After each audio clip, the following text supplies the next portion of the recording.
Selamat pagi, salam sejahtera Bapak Ibu Saudara-saudari yang dikasihi Tuhan. Hari ini sebelum kita melakukan segala aktivitas kita akan mendengarkan firman Tuhan yang menjadi renungan harian dari HKBP Tomuan, Resort Tomuan, Senin 4 Maret 2024. Terlebih dahulu mari kita berdoa. Damai sejahtera Allah yang melampaui segala akal, itulah yang memelihara hati dan pikiranmu di dalam Kristus Yesus Tuhan kita. Amin. Firman Tuhan bagi kita yang menjadi ayat harian sesuai dengan almanak kita HKBP, tertulis di dalam kitab Daniel 2 ayat 47, demikian bunyi firman Tuhan.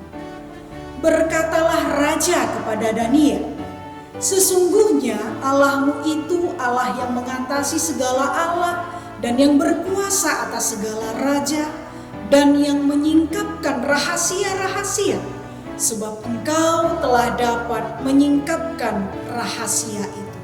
Demikian firman Tuhan.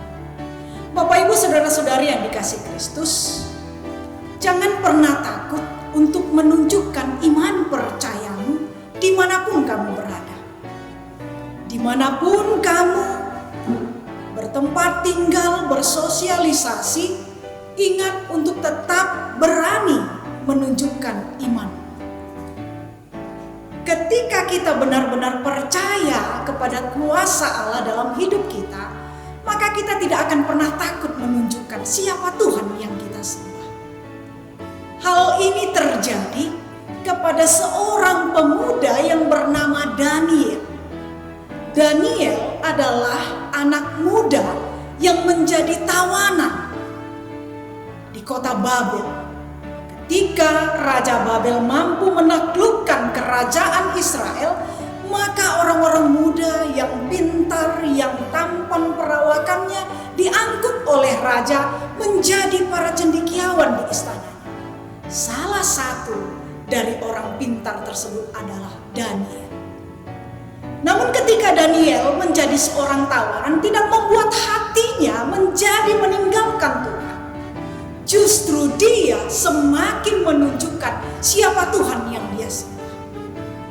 Pada satu ketika, Raja Nebukadnezar, Raja Babel, bermimpi.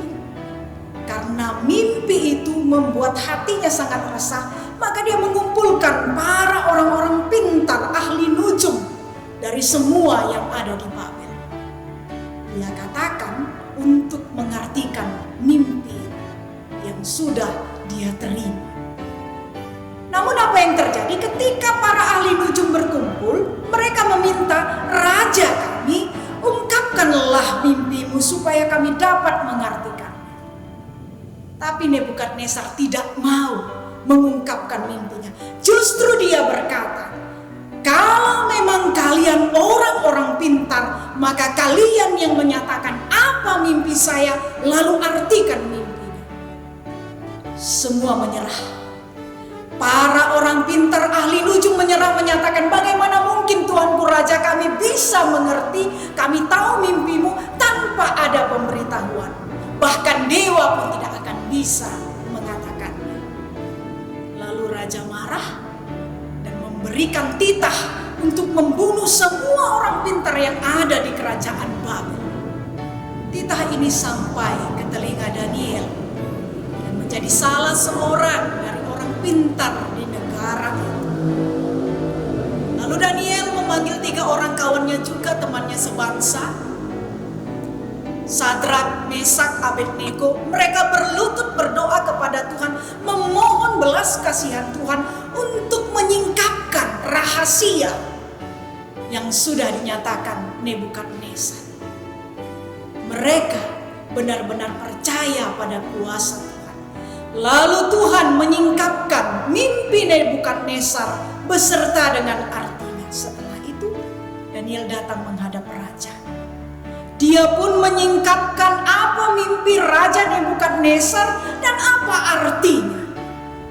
Dengan pertolongan Tuhan yang dia sembah, dia percayai, maka Daniel mampu menyingkapkan mimpi itu bahkan dengan artinya.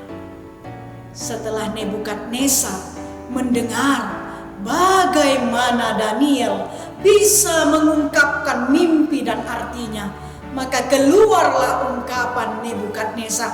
Itulah yang menjadi renungan firman Tuhan bagi kita pada hari ini. Berkatalah raja kepada Daniel, sesungguhnya Allahmu itu Allah yang mengatasi segala Allah dan yang berkuasa atas segala raja dan yang menyingkapkan rahasia-rahasia, sebab engkau telah dapat menyingkapkan rahasia itu. Saudara-saudari yang dikasihi Kristus, yakinlah bahwa imanmu akan menyelamatkan. Yakinlah iman percaya kepada Tuhan tidak akan pernah sia-sia. Bahkan hal yang tidak mungkin akan mungkin dilakukan Tuhan melalui iman percaya kita. Maka jangan pernah takut menunjukkan imanmu dimanapun kamu berada. Jangan pernah bimbang untuk tetap menunjukkan siapa Tuhan yang kamu sembah. Karena dimanapun kita berada, kepada siapapun kita berhadapan, ketika Tuhan yang kita percayai, ketika Tuhan yang kita izinkan memimpin hidup kita, maka Dia akan tetap menolong kita, menguatkan kita, memampukan kita, dan menyingkapkan segala sesuatu yang kita perlukan di dalam kehidupan kita sehari-hari. Percayalah, Tuhan Maha Kuasa untuk senantiasa memberikan yang terbaik dalam kehidupan kita. Amin. Kita berdoa. Tuhan, terima kasih atas firman-Mu yang sudah menguatkan kami, semakin meneguhkan iman kami untuk tetap menaruh percaya padamu, berjalan seturut dengan kehendak-Mu dimanapun kami berada. Karena kami tahu bahwa Engkau akan senantiasa memimpin kehidupan kami. Engkau akan senantiasa berkarya dalam kehidupan kami, menyatakan kuasa-Mu, menyatakan kemahailahian-Mu di dalam setiap detik kehidupan yang Tuhan berikan bagi kami. Sehingga nama-Mu semakin ditinggikan, dimuliakan, dan kami akan semakin berbahagia memuji memuliakan Engkau. Biarlah Engkau juga Tuhan yang senantiasa memberkati kami semua, seluruh jemaat mulai dari anak-anak sampai yang sudah lanjut usia. Bersama dengan pertolongan-Mu Tuhan, kami akan tetap berbahagia, bersuka cita menjalani kehidupan kami. Dalam Kristus Yesus kami berdoa. Anugerah Tuhan kita Yesus Kristus, kasih setia dari Allah Bapa, dan persekutuan Roh Kudus menyertai saudara-saudari sekalian. Amin. Selamat pagi, Tuhan Yesus memberkati. Shalom.